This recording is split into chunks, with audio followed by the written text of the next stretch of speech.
Tapi diorang berdua ni cuba untuk menamatkan riwayat diorang sendiri dengan cara menghisap rokok yang mana dalam rokok tu ada racun. Today is all about story.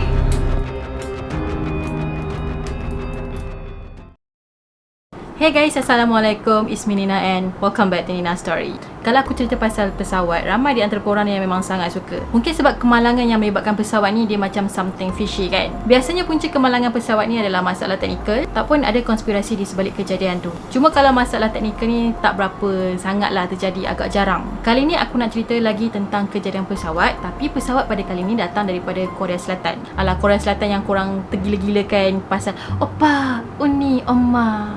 Tiba-tiba Oma tu kan mak kan. Pesawat tadi sebenarnya ada kejadian yang mana pesawat tadi sebelum dia jatuh terhempas ada letupan yang terjadi dalam pesawat tu. Tapi yang lagi menarik tentang kejadian ni, salah seorang dalang dalam kes ni adalah remaja perempuan yang berusia 19 tahun. Macam rare kan, sebab biasanya kalau kes-kes yang melibatkan ejen-ejen rahsia ni, diorang ni adalah geng-geng lelaki. Tapi kali ni salah seorang daripada diorang adalah orang perempuan dan dia masih lagi remaja. Tapi tak apa, jom aku explain dekat korang macam mana perempuan tadi boleh terlibat dan macam mana kejadian tu terjadi. So without wasting any time, let's get started.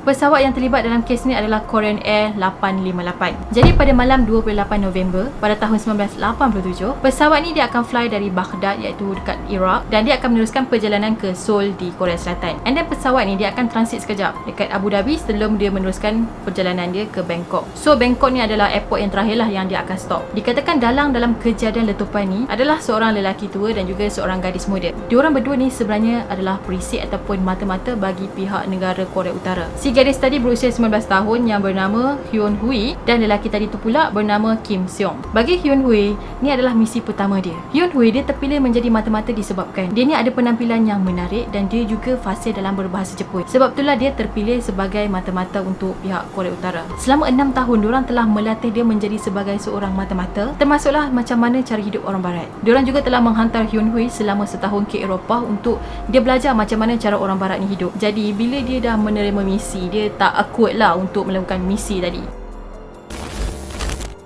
Selain Hyun Hui ni dia fasih dalam bahasa Jepun, dia juga fasih lagi dalam dua bahasa iaitu Mandarin dan juga Inggeris. So bagi diorang ni, Hyun Hui ni memang seorang yang sangat-sangat berguna lah untuk dijadikan sebagai seorang perisik. Arahan tadi tu pula diberikan oleh ketua pemimpin negara Korea Utara sendiri iaitu Kim Jong Il. Kim Jong Il pada masa tu dia adalah pemimpin Korea Utara yang kedua. Macam yang kita tahu, Korea Utara ni dia punya pemerintahan tu macam diktator sikit. Pemimpin dia berkuasa mutlak dan dia boleh buat apa je yang dia suka. Kalau dia bagi arahan dekat rakyat dia untuk menjadi mata-mata, so diorang ni dah kena bersiap sedia lah untuk mengorbankan nyawa sendiri.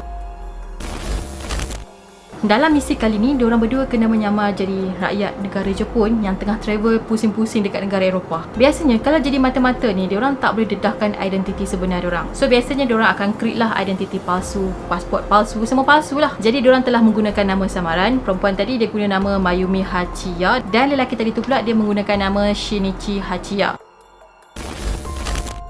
Langkah pertama, diorang telah fly dulu ke Moskow, Rusia. Lepas tu diorang meneruskan perjalanan diorang pula ke Budapest. So dekat sinilah diorang telah menyamar menjadi anak beranak, ayah dan juga anak. Lepas tu diorang telah meneruskan perjalanan diorang ke Baghdad, Iraq, di mana diorang akan naik flight Korean tadi. Diorang fly ke Eropah tadi bukan semata-mata nak travel ataupun nak makan angin, tapi sebenarnya diorang ada tujuan yang mana diorang akan kutip ataupun diorang ni akan ambil bahan-bahan untuk membuat bahan letupan. Jadi pada 29 November tu diorang telah naik Korean flight 858 tu dan menuju ke Abu Dhabi. Letupan tadi tu pula ambil masa 9 jam sebelum dia meletup. So diorang turun dekat Abu Dhabi sebelum flight tadi tu meneruskan perjalanan dia ke next destination dekat Bangkok. Disebabkan perbuatan diorang ni seramai 115 orang termasuk kru kapal telah menjadi mangsa dan pesawat tadi tu dia telah meletup dekat Laut Andaman. Laut Andaman ni dia dah dekat dah dengan Thailand. So maksudnya plane tadi tu dia tak sempat mendarat dekat Bangkok. Jadi bermula daripada Abu Dhabi ni, diorang telah bergerak ke Bahrain sebab diorang nak naik flight ke Rome. Tapi flight ke Rome ni ambil masa lagi 2 hari. Jadi diorang ni kena tunggulah. Pada masa ni lah pihak berkuasa Korea Selatan Selatan berjaya trace yang diorang berdua ni sebenarnya masih lagi ada dekat Bahrain. And then pihak Korea Selatan ni pun contact lah dengan pihak berkuasa Bahrain dan diorang minta pihak berkuasa Bahrain ni tahan diorang berdua.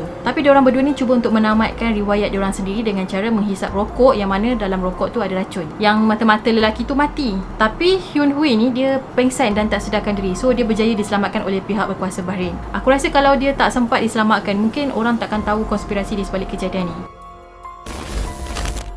Jadi lepas je dah sedar apa semua sihat kan, and then dia pun disoal siasat lah oleh dua ejen dari negara Bahrain sendiri dan juga negara Jepun. Sebab dia claim kata dia datang daripada Jepun kan, jadi Jepun hantarlah orang dia untuk siasat. Betul ke dia ni orang Jepun? Lepas tu Hyun Hui ni dia stick lagi lah dengan perjalanan ataupun kisah yang diorang create sebelum ni, yang mana kisah tu of course lah kisah palsu. Hyun Hui pun katalah yang dia ni sebenarnya anak yatim piatu yang datang daripada China. Kemudian dia telah diambil dan dijadikan sebagai anak angkat dan dibesarkan dekat Jepun. Tapi diorang ejen ni memang langsung tak percayalah dengan kata-kata Hyun Hui tu, dan diorang tahu yang Hyun Hui ni sebenarnya menipu. Jadi untuk memaksa Hyun Hui ni buka mulut, diorang pun tekanlah Hyun Hui ni, apa yang terjadi sebenarnya, kau ni siapa? So pada masa keadaan yang tengah tertekan tu, Hyun Hui ni telah bertindak luar kawalan, dia bertindak ganas dan dia dikatakan telah belasah ejen diorang tadi. Sampaikan Hyun Hui ni terpaksa diberikan renjatan elektrik untuk pengsankan dia, dan dia dihantar ke Korea Selatan sebab diorang tak nak kejadian macam tu terjadi lagi. So maksudnya Hyun Hui ni telah diekstradisi ke Korea Selatan. Jadi kes dia akan bersambung lah dekat Korea Selatan. Sampai je Hyun Hui kat Korea Selatan tu memang hangatlah berita-berita pasal dia. Pihak media memang bagi liputan yang sangat meluas kepada kes Hyun Hui pada masa tu. Jadi Hyun Hui pun disoal siasat lah macam biasa, dan diorang nak tahu apa sebenarnya yang terjadi, siapa sebenarnya Hyun Hui ni. Finally pada hari yang ke-7 barulah dia buka mulut lepas dia tengok yang Korea Selatan ni lagi maju daripada negara dia. So dia macam, oh okey, selama ni aku macam kena tipu. Sebab pemimpin negara dia beritahu yang Korea Selatan ni sangat-sangatlah mundur, macam tak ada benda yang boleh dibanggakan. Padahal Korea Utara pada masa tu lagi mundur berbanding dengan Korea Selatan. Jadi bila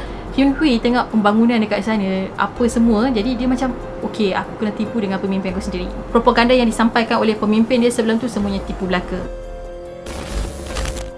Jadi Hyun Hui ni pun nekatlah untuk buka cerita apa sebenarnya yang terjadi dan apa tujuan misi dia yang sebenarnya. Dia cakap letupan tadi tu sebenarnya nak timbulkan kekacauan pilihan raya dekat Korea Selatan pada masa tu. Pada masa tu Korea Selatan ni first time nak buat pilihan raya secara adil dan juga demokrasi. Sebabnya sebelum ni Korea Selatan punya politik memang sangat-sangatlah kotor dan dahsyat. So pilihan raya pada tahun tu memang sangat dinantikan oleh rakyat Korea Selatan dan memang sangat bermakna lah bagi diorang. Lepas tu pula akan ada Olimpik di Seoul, Korea Selatan dalam masa 3 bulan lagi, iaitu pada tahun 1988. Jadi bila terjadinya kes macam tu, mestilah orang tak akan percaya ataupun akan jadi ragu-ragu pada kemampuan pemerintahan Korea Selatan, dan pengunjung pun akan takutlah untuk datang menghadiri Olimpik dekat Korea Selatan. Sebab itulah Korea Utara ni hantar 2 orang perisik dia semata-mata untuk menimbulkan kekecohan. Bila dah kantoi kes tu, geng Korea Utara ni tak mengaku kata tu perisik dia ataupun tu orang dia. Dia kata pula 2 orang berdua tu sebenarnya adalah orang Korea Selatan, dan orang Korea Selatan lah yang create benda tu. Tapi kata-kata daripada Korea Utara ni memang of course lah orang tak percaya. Start daripada kejadian tu, Amerika telah listkan negara Korea Utara sebagai sebuah negara yang tidak berperi kemanusiaan selama 20 tahun. Hyun Hui pula telah dikenakan hukuman mati, tapi kemudian dia telah diampunkan.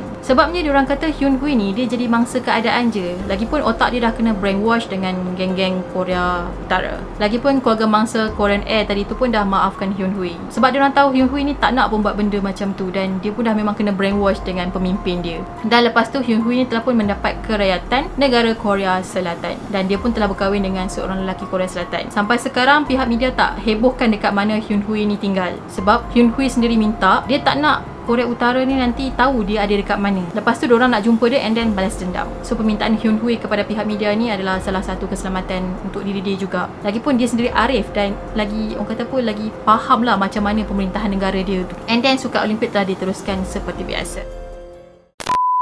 Okay guys, apa pendapat korang tentang kejadian pada kali ni? Aku rasa Korea Utara ni kan, dia macam banyak buat masalah. Dia macam tak puas hati kalau ada negara lain yang lebih daripada dia. Dia nak buatkan negara dia tu sebagai sebuah negara yang orang takut. Tengok kes yang berlaku dekat Malaysia hari tu pun jadilah kan. Aku malas nak ulas pasal kes ni. Tapi ya, aku harap korang enjoy dengan video aku. Pada korang yang belum lagi subscribe channel ni, make sure korang subscribe di bawah, turn on notification supaya korang tak terlepas lah dengan video-video yang aku akan upload pada masa yang akan datang. Dan jangan lupa juga untuk follow aku di Twitter dan juga Instagram. Kita akan jumpa lagi pada video yang akan datang.